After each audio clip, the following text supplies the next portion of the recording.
Hello friends, कैसे हैं आप सभी लोग। मैं योगेश फिर से आपके सामने आ गया हूँ एक छोटा सा टॉपिक डिस्कशन के लिए। तो हम लोग ज़्यादा टाइम वेस्ट ना करते हुए चलते हैं सीधे अपने टॉपिक पर।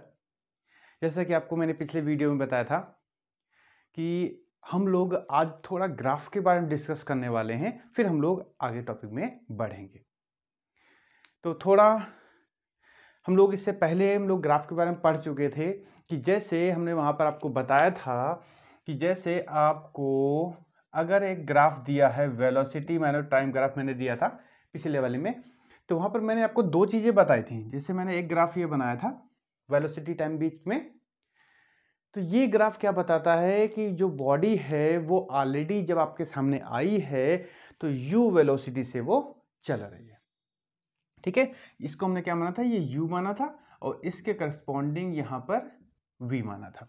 ठीक है, तो आपको ये ध्यान रखना है कि जब ग्राफ यहाँ से हो तो समझ लीजिए कि वो जब आपके सामने बॉडी आई है तो ऑलरेडी वो चल रही है। अगर यहाँ से चलता है ओरिजिन से तो समझ लीजिए वो आपके सामने से चलना स्टार्ट हुई है। क्लियर। यहाँ पे मैंने दो चीजें आपको बताई थी कि अगर आप स्लोप निकालते हो, अगर आप स्लोप वीटी ग्राफ का निकालते हो तो भैया किसके बराबर होता था, एक्सेलरेशन के बराबर होता था। ठीक है, ये चीज याद रखनी है, हमारी आगे हेल्प करेंगी। तो जो स्लोप निकालते थे वो किसके बराबर होता था, एक्सेलरेशन के। अगर हम एरिया निकालते थे, एरिया ऑफ वीटी ग्राफ, तो ये भैया किसके बराबर होता था, डिस्प्लेसमेंट के, डिस्प्लेसमेंट ऑफ बॉडी। ठीक है, ये हम लोग इससे पहले थोड़ा डिस्कस कर चुके थे। ठीक है, तो सिंपल सा आपका यही है।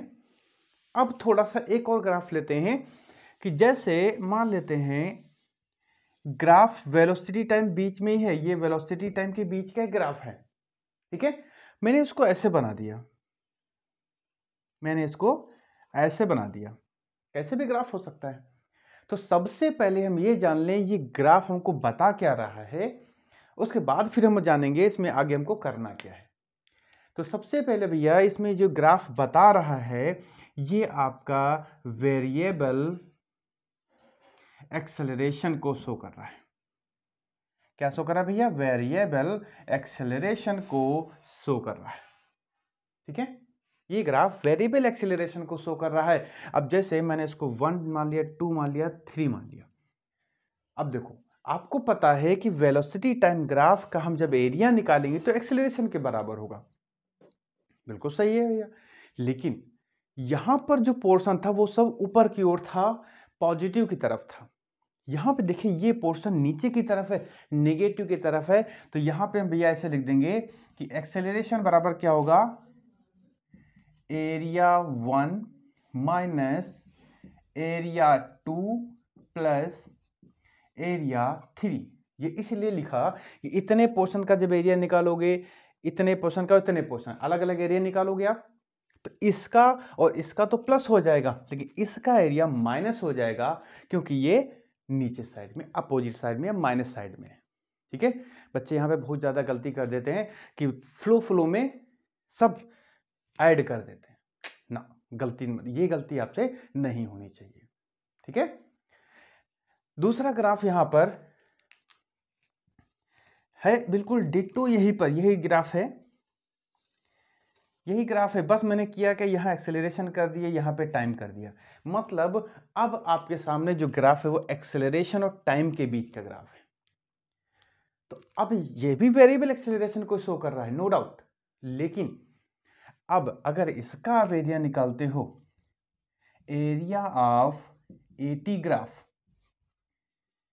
ये आपको क्या दिखाता है, ये भैया दिखाता है चेंज इन वेलोसिटी। क्या दिखाता भैया, ये आपको दिखाता है चेंज इन वेलोसिटी।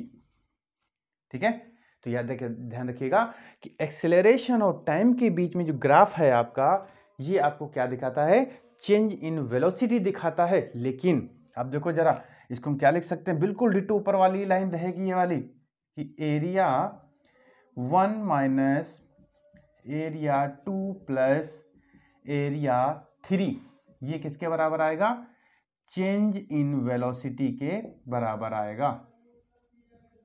ठीक है, इसको 1 मान लेते हैं, इसको 2 मान लेते हैं, इसको 3 मान लेते हैं। तो आपको ये ध्यान रखना है कि यहां पर जो ऊपर पॉजिटिव है उनको जोड़ेंगे और माइनस वाले को माइनस कर देंगे, तब जो आंसर आएगा वो चेंज इन वेलोसिटी के बराबर आएगा। ठीक है, तो ज्यादातर भैया ग्राफ में हमको ये 4 चीजें ही ध्यान रखनी होती हैं। बाकी तो जैसा ग्राफ हमारे सामने आता है वैसे हम उसका कंक्लूजन निकाल देते हैं। ठीक है, हर ग्राफ से थोड़ा थोड़ा कंक्लूजन निकलता है, लेकिन जो याद करने वाली चीज है वो आपका यही है कि वेलोसिटी टाइम ग्राफ का जो स्लोप है एक्सेलरेशन देता है। ठीक है, स्लोप मतलब होता है, देखिए लॉजिक क्या है, स्लोप मतलब होता है Y axis upon X axis. ठीक है, अभी देखो खुद जान जाओगे। स्लोप का जो जनरल फॉर्मूला है भैया वो क्या है आपका, Y axis upon X axis. ठीक है, अब देखो जरा, अगर हम इसका स्लोप निकालते हैं थीटा, तो वाई एक्सिस पे क्या वेलोसिटी है, एक्स एक्सिस पे क्या टाइम है, मतलब वेलोसिटी अपॉन टाइम क्या होता है, एक्सेलरेशन ही तो होता है। थोड़ा अगर कॉमन से देखें तो ये याद नहीं करना पड़ेगा। स्लोप होता है वाई एक्सिस अपॉन एक्सिस। जैसे मैंने बना दिया ये हो गया डिस्प्लेसमेंट, एस मान लेते हैं डिस्प्लेसमेंट, और ये हो गया टाइम। ठीक है, ये मान लो ऐसे मैंने बना दिया ग्राफ है डिस्प्लेसमेंट और टाइम के बीच में। तो डिस्प्लेसमेंट और टाइम के बीच में जब स्लोप निकालोगे तो स्लोप क्या होता है, Y axis upon X axis.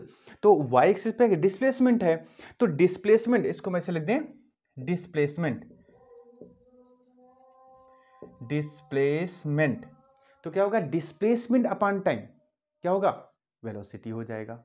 ठीक है, तो यहां पर स्लोप मतलब होता है कि Y axis upon X axis. तो वीटी ग्राफ का जो स्लोप है वो दिखाता है वेलोसिटी अपॉन टाइम को, तो एक्सेलरेशन के बराबर हो जाता है। और अगर डिस्प्लेसमेंट टाइम के बीच में देखें तो वेलोसिटी के बराबर हो जाएगा।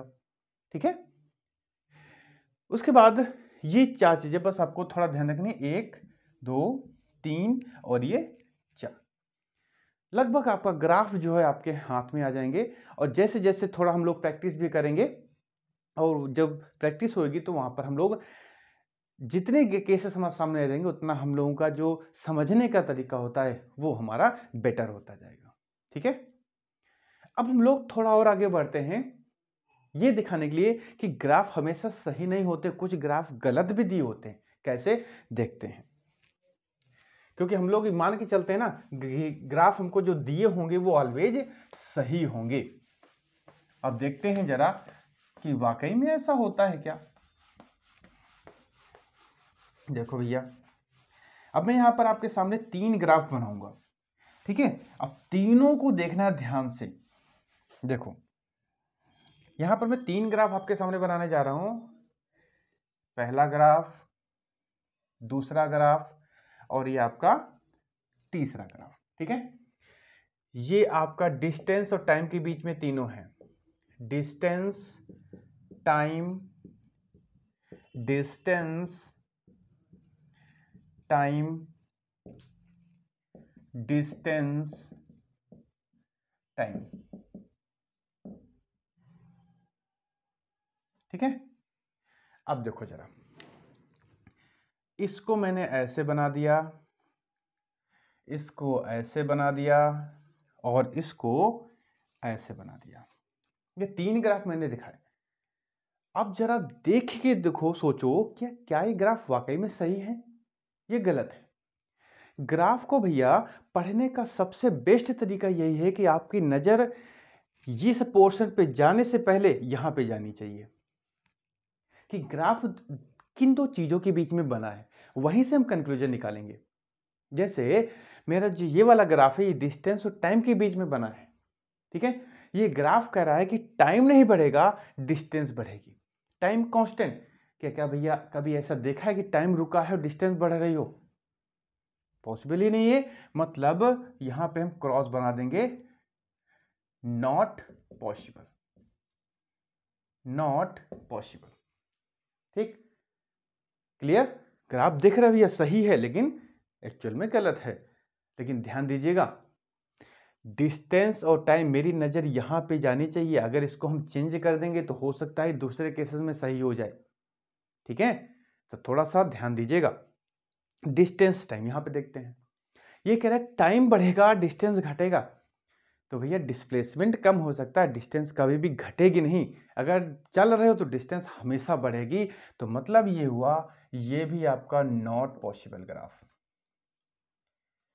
Not possible graph.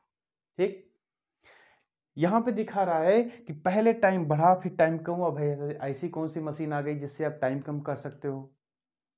ऐसी तो मशीन आई नहीं है। तो मतलब ये भी क्या हो गया भैया, नॉट पॉसिबल। ठीक है, मतलब कुछ ग्राफ होते हैं भाई, आपको पेपर में दिया भी जा सकता है बस चेक करने के लिए। बताओ इस ग्राफ से क्या कंक्लूजन निकलता है? तो पता लगे उल्टा सीधा ऑप्शन दे दिया और आप तो कहोगे यार गलत तो हो ही नहीं सकता, ग्राफ दिया है तो सही होगा। हम लोग मन में होता है, क्वेश्चन आया है तो आंसर कैसे नहीं निकले, आंसर तुम निकाल ही लेंगे। ठीक है, तो इसके भूल में मत रहिए, क्वेश्चन कभी कभी वो गलत भी दे देते हैं आपको चेक करने के लिए। तो ये भैया इस तरीके से ग्राफ है तो आपके गलत भी होते हैं, ध्यान रखिएगा। अब हम लोग थोड़ा और आगे बढ़ते हैं। वेरी इजी टॉपिक, बहुत बहुत ज्यादा इजी टॉपिक है। कौन सा भैया है? उस टॉपिक का नाम है रिलेटिव वेलोसिटी। वैसे कहते हैं सब इसको भैया बहुत सारा कंफ्यूजन ना। अब आज इसको देखने के बाद आप कंफ्यूजन क्रिएट नहीं होगा आपके अंदर, ये मेरी गारंटी है।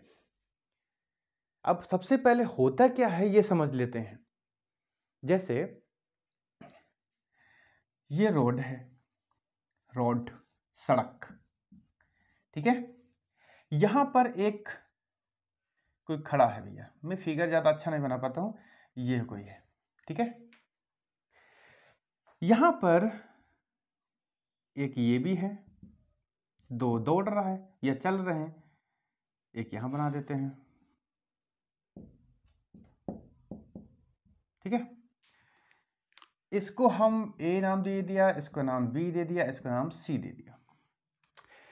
ये दोनों इधर की ओर जा रहे हैं और ये यहां पर स्टॉप है, ठीक है। ये सड़क किनारे रुका हुआ है, ये दोनों सेम डायरेक्शन में जा रहे हैं और ये दोनों हम सपोज कर लेते हैं 40-40 की स्पीड से जा रहे हैं, दोनों सेम स्पीड से जा रहे हैं, ठीक है। मैंने इससे पूछा यार ये बताओ जो सामने गए हैं दो लड़के कितनी स्पीड से गए? ये कहेगा साहब एक्यूरेट तो नहीं कह सकते लेकिन लगभग 35-40 के स्पीड से गए होंगे। तो मतलब इसने कह दिया भैया ये 40 की स्पीड से गए हैं, ठीक। जब मैंने सी से पूछा बताओ भैया बी कितनी स्पीड से चल रहा है, बी कितनी स्पीड से चल रहा है, जबकि दोनों सेम स्पीड से चल रहे हैं एक ही डायरेक्शन में। तो क्या दिखेगा यार ये तो रुका हुआ है हमारे रिस्पेक्ट में। जैसे जब दो ट्रेनें पड़ोस पड़ोस चलती हैं, दो बस साथ साथ चलती हैं, तो हमको लगता है दोनों रुकी हुई हैं, हमको दिखाई नहीं देता कौन चल रही कौन रुकी है। तो ये सी वाला क्या कहेगा, ये तो भैया रुका हुआ है।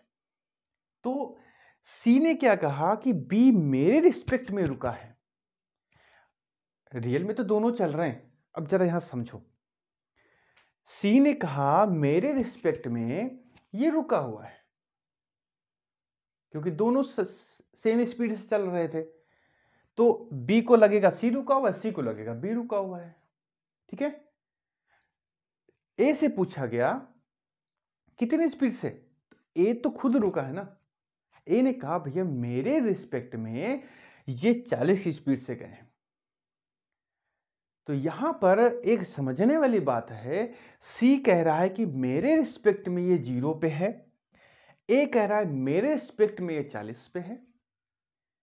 तो इसका मतलब क्या हुआ कि हम जो भी चीज बताते हैं वो हम हमेशा अपने रिस्पेक्ट में बताते हैं। जैसे जब आप सड़क के किनारे बाइक से चल रहे होते हैं, जब आपको कोई क्रॉस करता है तो आपको अपनी स्पीड से नहीं मतलब रहता है, आपको क्या लगता है यार मेरी स्पीड से थोड़ा ज्यादा गया है। आपको रियल में फील भी नहीं होता वो कितनी स्पीड से जा रहा है। जैसे आप 60 की स्पीड से जा रहे हो, 70 वाला है तो कैसे क्रॉस करेगा, ऐसे ऐसे, धीरे धीरे। क्यों? क्योंकि वो 10 से तो स्पीड ज्यादा जा रहा है, लेकिन जो अब ये रुका हुआ सड़क पे तो सर से आगे निकलता है। ठीक है, तो यहां पर इसने कहा मेरे रिस्पेक्ट में इसकी स्पीड 40 है, और सी ने कहा मेरे रिस्पेक्ट में बी की स्पीड कितनी है? 0 है। ठीक है, अब जरा हम नोटेशन समझ लेते हैं। नोटिस से पहले इसने कहा कि मेरे रिस्पेक्ट में इसकी स्पीड 40 है, तो इसी को बोलते हैं रिलेटिव वेलोसिटी बोलते हैं। इसको बोलते हैं रिलेटिव वेलोसिटी, कि हम किसी के रिस्पेक्ट में बता रहे हैं। हम हमेशा किसी ना किसी चीज के रिस्पेक्ट में ये चीज बताते हैं। जैसे जब हम आपसे पूछते हैं बताओ आपकी स्पीड कितनी है, या सामने वाला कितनी स्पीड से गया, आप कहते 40 की स्पीड से, तो आपने वो स्पीड अपने रिस्पेक्ट में बताई है, दूसरे के रिस्पेक्ट में नहीं बताई। ठीक है, तो यहां पर हम लोग क्या लिखते हैं, जैसे हमको इस बी वाली की स्पीड जाननी है, वेलोसिटी जाननी है, और ए ने बताई है, तो हम इसको ऐसे लिखते हैं वी बी ए, मतलब वेलोसिटी या बॉडी बी किसके रिस्पेक्ट में? इसके रिस्पेक्ट में। यानी कि इसको हम ऐसे पढ़ते हैं, velocity of body B with respect to A, इसको ऐसे पढ़ते हैं। ठीक है, अब अगर इसके रिस्पेक्ट में लिखना चाहे तो क्या लिख देंगे? V B C. क्या पढ़ें इसको? Velocity of body B with respect to C. ठीक है, आपको कंफ्यूजन नहीं?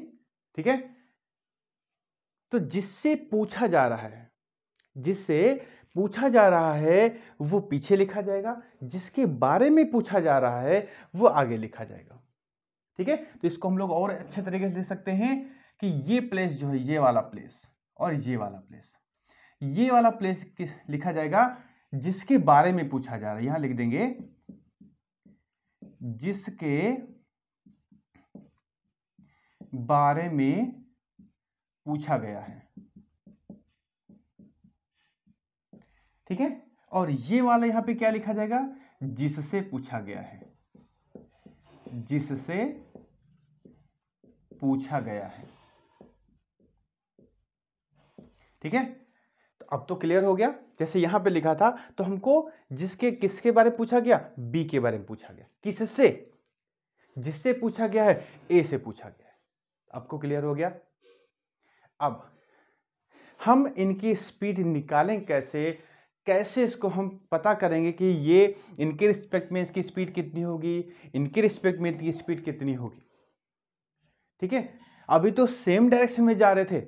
जैसे हम लोग जब ट्रेन पर बैठे होंगे तो ट्रेन हम लोग ऐसे चलती है और पड़ोस वाले ऐसे निकलते सर से, तो हम लोग अरे बाप रे, पड़ोस वाली तो बहुत स्पीड से जा रही है, जबकि रियल में ऐसा होता भी नहीं है। हो सकता है पड़ोस वाली हमसे ज्यादा स्पीड उसके स्लो जा रही हो, तो हमको बस फील होता है।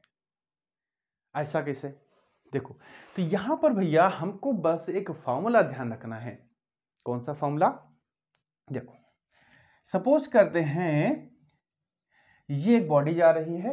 ठीक है, ये कोई दो बॉडी हैं, ये ए बॉडी है और ये बी बॉडी है। इसकी वेलोसिटी वी ए है, इसकी वेलोसिटी वी बी है, और ये दोनों एक थीटा एंगल पे बढ़े जा रहे हैं।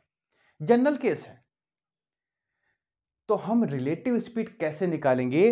देखो भैया, अब हम लिखते हैं वी ए बी, तो आपको पता हो गया होगा कि velocity of body A with respect to B, मतलब इसकी हम स्पीड पता करना चाह रहे हैं। इसके बारे में पूछा गया, किससे पूछा गया? इनसे, महानुभाव से पूछा है। ठीक है, इसका भैया फॉर्मूला क्या होता है? V A square plus V B square minus 2 V A V B cos theta. ये फॉर्मूला आपको लर्न रखना है। ठीक है, किसी भी रिस्पेक्ट में हम अगर इनसे पूछते बताओ भैया इसकी कितनी है, तो वी ए बी लिखा है। अगर हम इससे पूछते तो बिल्कुल फॉर्मूला सेम यही रहता, बस आगे पीछे हो जाते। ठीक है, अब देखो जरा, अब हम केसेस जरा बना लें। जैसे पहला केस, अगर दोनों सेम डायरेक्शन में जा रहे हैं, VA और VB सेम डायरेक्शन में, तो थीटा कितना हो गया भैया? 0 हो गया। ठीक है, जैसे मान लो आप 60 की स्पीड से जा रहे हो, दूसरा वाला भी 60 की स्पीड से, तो ऐसे चलते हो।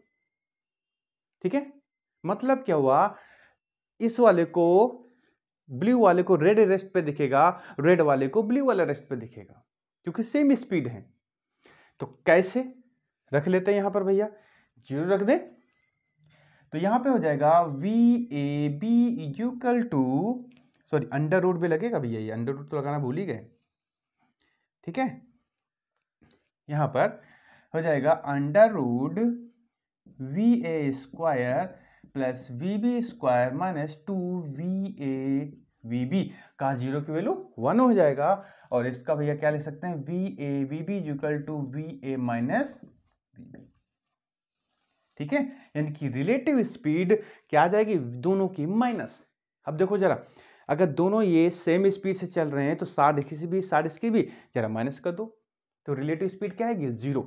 तो इसीलिए दोनों को एक दूसरे की स्पीड का कुछ फील नहीं होता, क्योंकि दोनों तो सेम डायरेक्शन, सेम स्पीड से सेम डायरेक्शन में चल रहे हैं।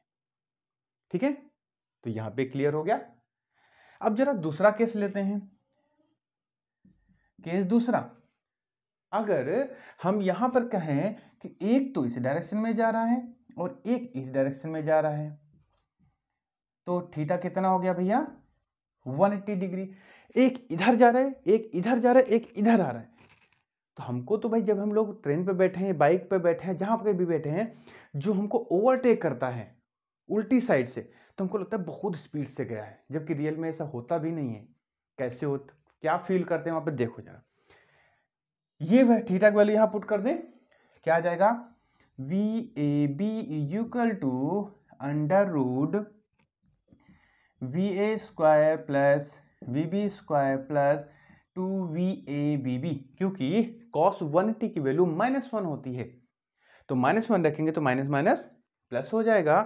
तो ये हो जाएगा भैया VAB equal to VA plus VB, क्योंकि A प्लस B का होल स्क्वायर बना वहां पर। तो अब अगर दोनों अपोजिट डायरेक्शन से हैं, जैसे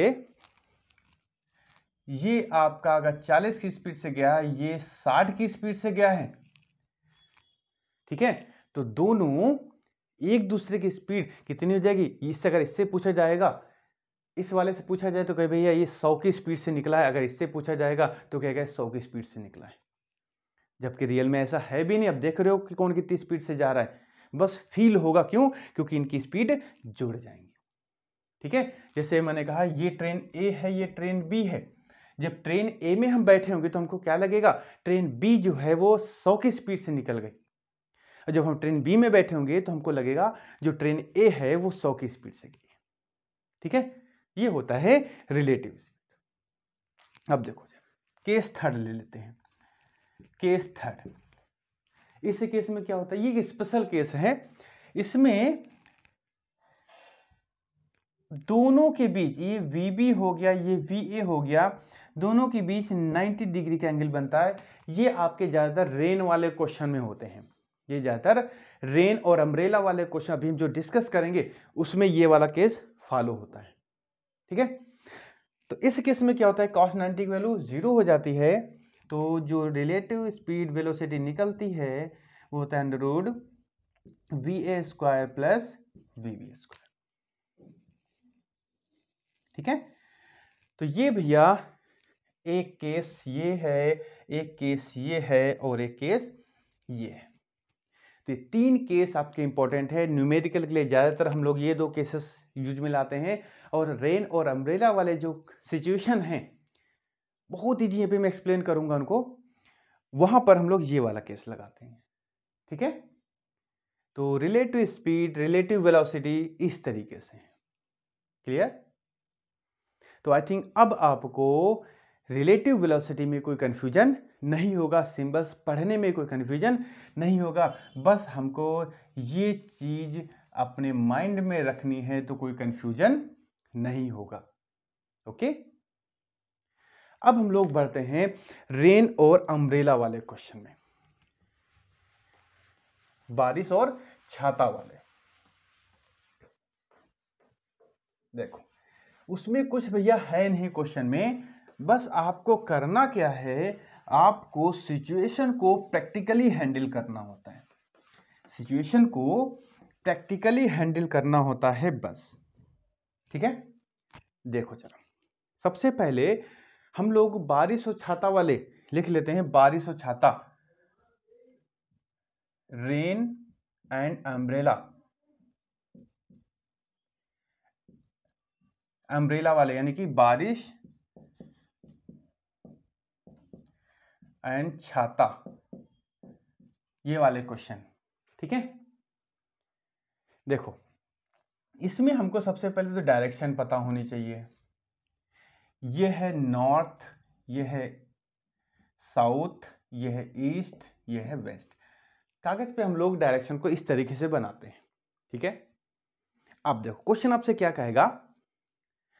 क्वेश्चन सिर्फ दो तरीके से, इसमें दो केसेस बनते हैं, या तो आदमी रुका हुआ होगा या चल रहा होगा, पैदल भी चल सकता है, साइकिल से भी चल सकता है। ठीक है, देखो आपको बस सिचुएशन को प्रैक्टिकली समझना है। जैसे क्वेश्चन में कहा कि बारिश जो है वो 35 मीटर पर सेकंड की स्पीड से हो रही है। ठीक है, अब तो हमको समझना है बारिश हॉरिजॉन्टल थोड़ी ना होगी, ऊपर से बरसेगी। जब कोई डायरेक्शन नहीं दी होती तो हम ये सपोज मानते हैं बारिश ऊपर से नीचे बारिश हो रही है, मतलब नॉर्थ से साउथ की तरफ।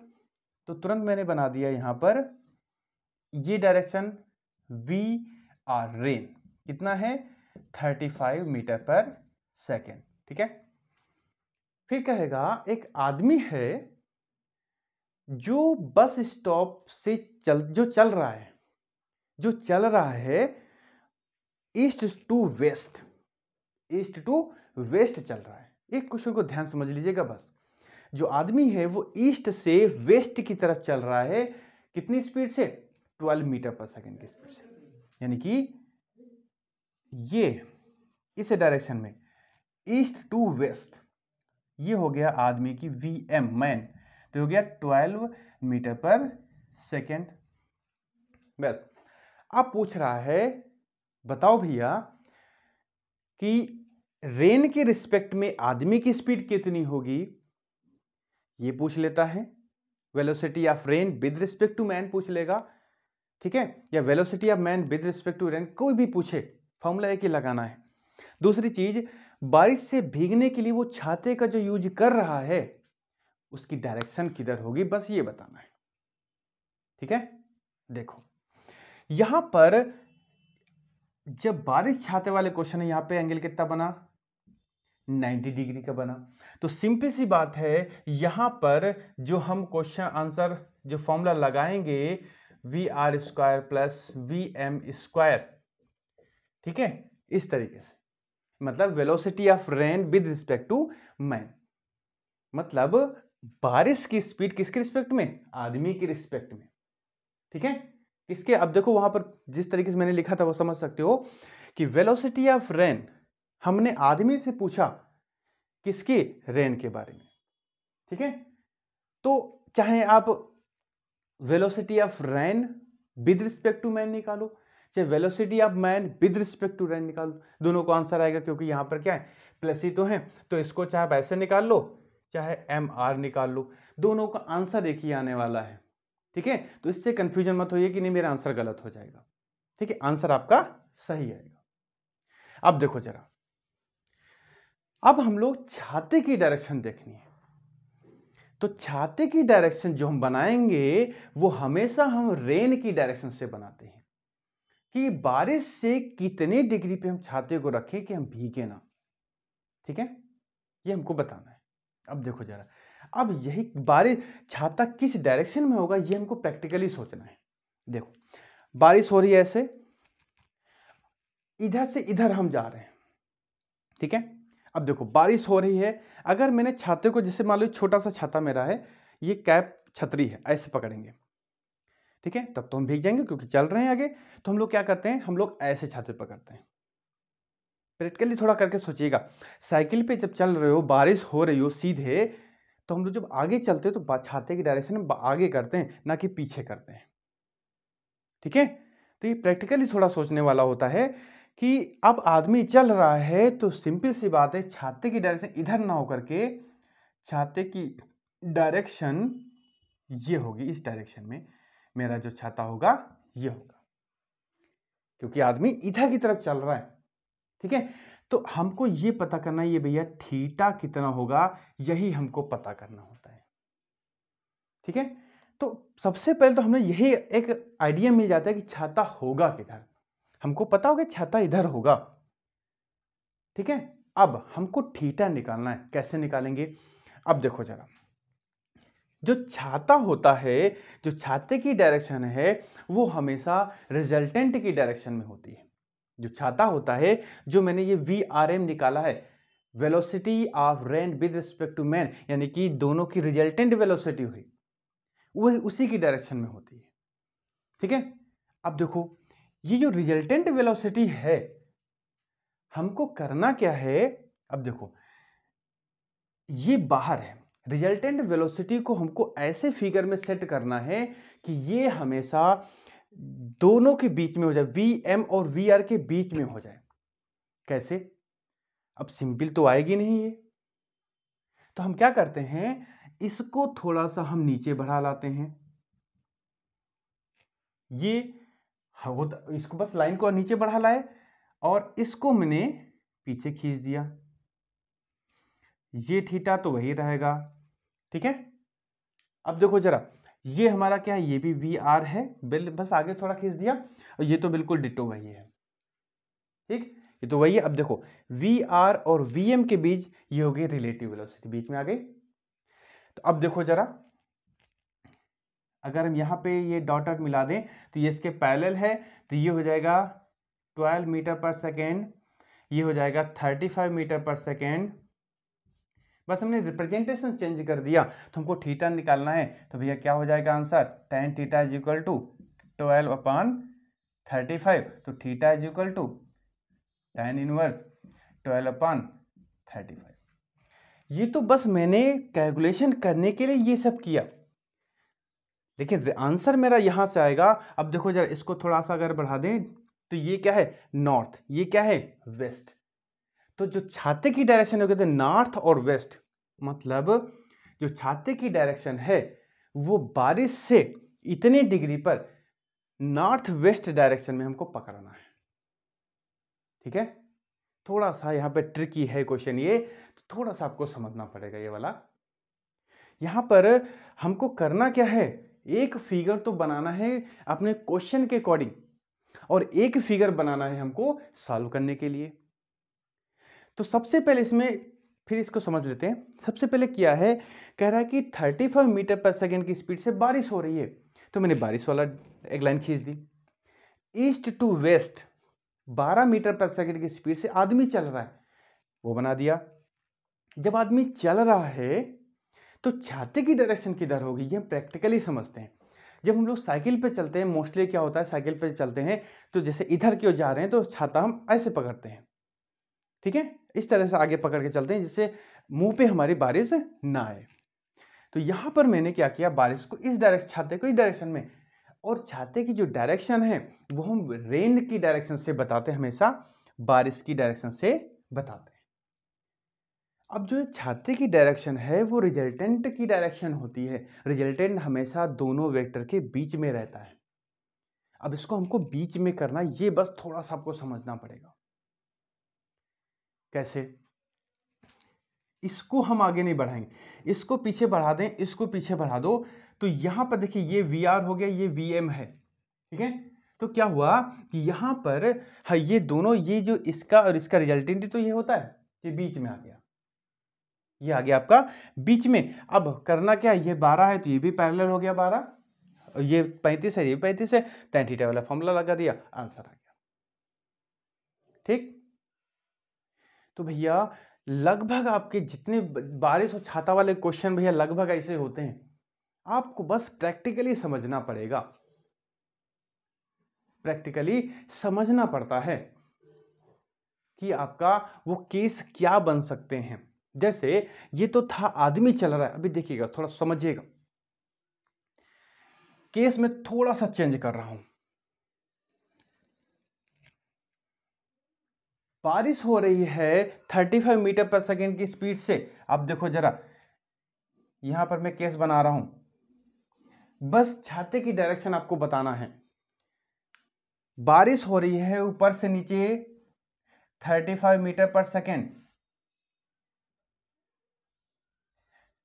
35 मीटर पर सेकेंड, ठीक है, ये VR हो गया। अब एक बस स्टैंड पे औरत खड़ी है, वो खड़ी है, चल नहीं रही है, लेकिन जो हवा है, एयर है, वो चल रही है ईस्ट टू वेस्ट डायरेक्शन में। कितनी स्पीड से? 12 मीटर पर सेकेंड, यानी कि V एयर है कितना है? 12 मीटर पर सेकेंड की स्पीड से, ठीक है। तो अब ध्यान दीजिए, अब बताइए जरा प्रैक्टिकली सोच करके, छाते की डायरेक्शन किधर होगी? क्वेश्चन वही है, बस इसमें क्या है, हवा नहीं चली, आदमी चल रहा है, और इसमें आदमी, औरत रुकी हुई है बस स्टेशन पर, और एयर चल रही है ईस्ट टू वेस्ट। अब सोचिए, हवा चल रही है इधर, अगर मैंने छाता को इधर कर दिया तो वो तो उड़ा ही जाएगा। अब हमको क्या करना पड़ेगा? छाते को पीछे, यानी कि इस तरीके से पकड़ना पड़ेगा, ठीक है। ये थोड़ा समझने वाला होता है। हवा चली इधर तो हमको ऐसे करना पड़ेगा, जहां मैंने छाता ऐसे किया तो छाता तो गया। तो अब हमको क्या करना है? छाते की जो डायरेक्शन है वो मेरी ये हो जाएगी, ठीक है। अब छाते की डायरेक्शन, अब हम एंगल तो यही बताएंगे ना, थीटा। बारिश की डायरेक्शन से ही छाता की डायरेक्शन बतानी है, लेकिन देखिए डायरेक्शन भैया चेंज हो गई। यहां पर आदमी चल रहा था तो हम इधर क्यों छाता लगाए? प्रैक्टिकली आपको समझ में आ रहा होगा, जब हवा चल रही है तो हमको इधर लगाना है, ठीक है, क्लियर। अब हमको क्या करना है? हमको इसको डायरेक्शन थीटा पता करनी है। तो थीटा पता करने के लिए हम क्या करते हैं? हमको यहां से भी पता कर सकते हो कि जैसे यहां पर इसको थोड़ा सा बड़ा कर देंगे, समझ में आ जाएगा। ये पहले लाइन खींच दी, ठीक है, तो ये 35 है, ये 12 है, तो ये ऊपर वाले भी 12 हो गई। तो यहां पर tan थीटा क्या हो जाएगा? यहां पर tan थीटा क्या हो जाएगा भैया? tan थीटा 12/35, ठीक है। तो ये हो जाएगा theta is equal to tan inverse 12/35। Answer वही है, डायरेक्शन चेंज हो गई। ये क्या हो जाएगा? नॉर्थ ईस्ट डायरेक्शन में बारिश से इतने डिग्री पे छाते को पकड़ना है, ठीक है। कहीं कहीं आपको ये क्वेश्चन मैंने ऐसे कर दिया, वो आपको ऐसे मिलेगा कि इसको थोड़ा सा पीछे बढ़ाया गया, इसको एयर की डायरेक्शन को थोड़ा आगे बढ़ाया गया, इसको पीछे बढ़ाया गया, तो ये थीटा है तो ये भी थीटा हुआ, ठीक है। अब देखो, ये 12 होगी तो ये भी 12 हो जाएगी, ये 35 है तो ये भी 35 हो जाएगी, ठीक है। आंसर वही आएगा, आंसर पे कोई फर्क आपका पड़ने वाला नहीं है। तो आप इसको ना करके यहां से भी आप डायरेक्ट आंसर निकाल सकते हो, ठीक है। मेन चीज ये है कि छाते की डायरेक्शन को कैसे गेस करते हो, बस भैया। इन दो केसेस के अलावा तीसरा केसेस में नहीं बनता है, या तो इसमें एयर चला देता है, या तो वो एयर चला देगा, या तो वो आदमी को चला देता है। तो ये एयर वाला, जब एयर चल रही है यानी कि एयर मूव कर रही है, एयर मूव कर रही है, और जब यहां पर मैन मूव कर रहा है, ठीक है। दोनों केस मैंने बता दिया, दोनों केस में छाते की डायरेक्शन कैसे निकालेंगे वो भी दिखा दिया। छाते की डायरेक्शन प्रैक्टिकली निकालने के बाद फिर तो आधे सेकंड का आंसर रहता है, तुरंत हमको थीटा निकालना है, ठीक है। थीटा मतलब ये जो लाइन है, छाते की जो लाइन है, वो हमेशा बारिश और आदमी या एयर की, अगर जो चीज चल रही होगी, बारिश और जो चीज चल रही है, आदमी चल रहा है, आदमी, एयर चल रही है, तो एयर दोनों के बीच में होना चाहिए। जैसे यहां पे देखो, बारिश और एयर दोनों के बीच में है, कोई दिक्कत नहीं। यहां पर आदमी और एयर, आदमी और रेन से बाहर छाता है रिजल्टेंट, तो हमको इसको बीच में करके आंसर निकालना है। वो तो बस आंसर निकालने की एक तरीका है, ठीक है। बस छाते की डायरेक्शन कैसे होगी ये आपको समझना रहता है। तो आई थिंक दोनों यहां पे से आपको समझ में आ गया होगा कि कैसे हम छाते की डायरेक्शन निकालेंगे, ठीक है। तो फ्रेंड्स, आज की इस वीडियो में हम लोग इतना ही रखते हैं। नेक्स्ट वीडियो में हम लोग बोट वाले क्वेश्चन करेंगे, नाव वाले, ठीक है। तो वो भी बड़ा इंटरेस्टिंग ढंग से आपको समझने को मिलेगा। तो बने रहिए भैया हमारे साथ इस आपके अपने चैनल पर। अगर ये आपको वीडियो अच्छी लग रही है तो लाइक, शेयर और सब्सक्राइब करते रहिएगा, जिससे हम और आपको अच्छे से अच्छे वीडियो लेके आपके पास तक हम पहुंचा पाएँ, ठीक है। तो फिर फ्रेंड्स, फिर मिलते हैं अपने नेक्स्ट वीडियो में। तब तक के लिए अपना ख्याल रखिए। Take care and bye bye.